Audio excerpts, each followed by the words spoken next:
एक ही कबीला है आप लोग।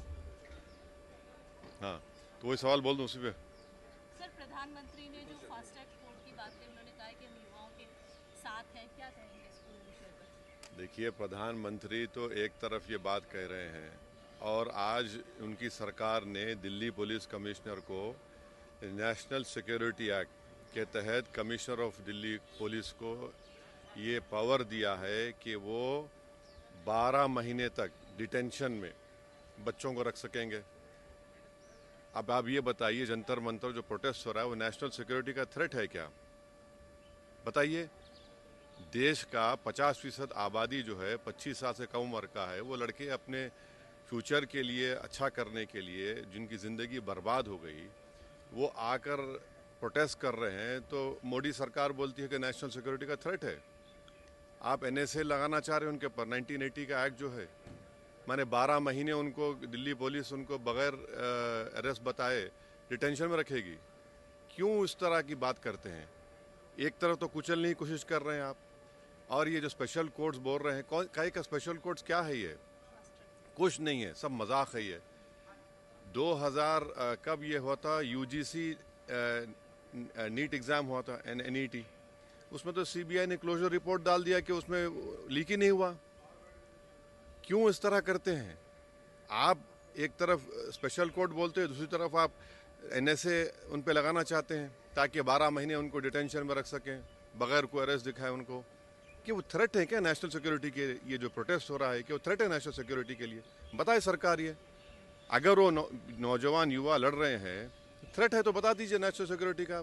तो गलत है बहुत। आप इस तरह अगर उनको इस प्रोटेस्ट को क्वेल करेंगे या दबाएंगे, वो दबने वाला नहीं है। आप कंप्लीटली मिसमैनेज कर रहे हैं इसको। इसकी जिम्मेदारी सरकार पर है। सरकार ये कह रही है कि ऑपोजिशन जो है इसको राजनीतिकरण दे रही है, राजनीतिक एक एक एक एक एक बात बता एक बात बताइए, जो बच्चे मर चुके हैं, किसी इंसान की औलाद थी ना? ये बिल्डिंग क्यों बनाई गई है? यहाँ पर आकर हम लोग थाली मारें, उनकी तकलीफ को बयान ना करें और हम सिर्फ रबर स्टैम्प की तरह बैठे रहें? अगर उन बच्चों को जो मर चुके हैं आप अंदाज़ा भी नहीं कर सकते जिनका नुकसान हुआ है। चलिए आप एमपीज़ को बोलिए एग्ज़ाम लिखो, एक एग्ज़ाम लिखो फिर दूसरा एग्ज़ाम लिखो। क्या कर रहे हैं आप? समझ नहीं रहे हैं आप। उन नौजवानों को आप समझ ही नहीं रहे हैं। आप ये समझ रहे हैं कि उनको दबा देंगे। आप नहीं दबा सकते उनको। आप जो दबाने की कोशिश कर रहे हैं वो और ताकतवर होंगे, उनकी ज़िद और बढ़ेगी। आप तो बातचीत ही नहीं करना चाहते। आप तो बोल रहे हैं कि माई वे और द हाईवे। तो गलत है ये।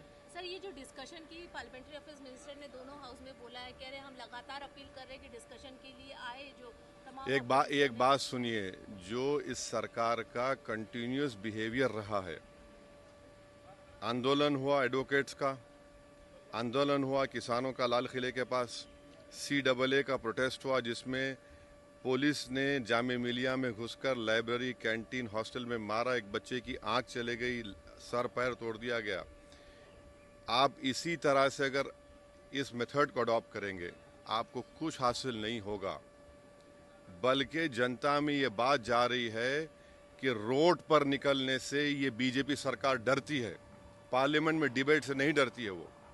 ये इस परसेप्शन को अगर सरकार को तोड़ना है, क्योंकि अगर हम इलेक्टेड रिप्रेजेंटेटिव हैं और जनता ये समझ रही है कि रोड पे निकलेंगे तभी ये सरकार झुकेगी, ये हमारे बात को मानेगी, ये किसी के लिए अच्छा नहीं है। ये सरकार को अपना एक ओपिनियन चेंज करना पड़ेगा, अपना तरीका चेंज करना पड़ेगा। आप हाई कौन सा ग्राउंड है आपका? हम तो जनता के नुमाइंदे हैं ना। बस चलिए, हो गया बस। बाबा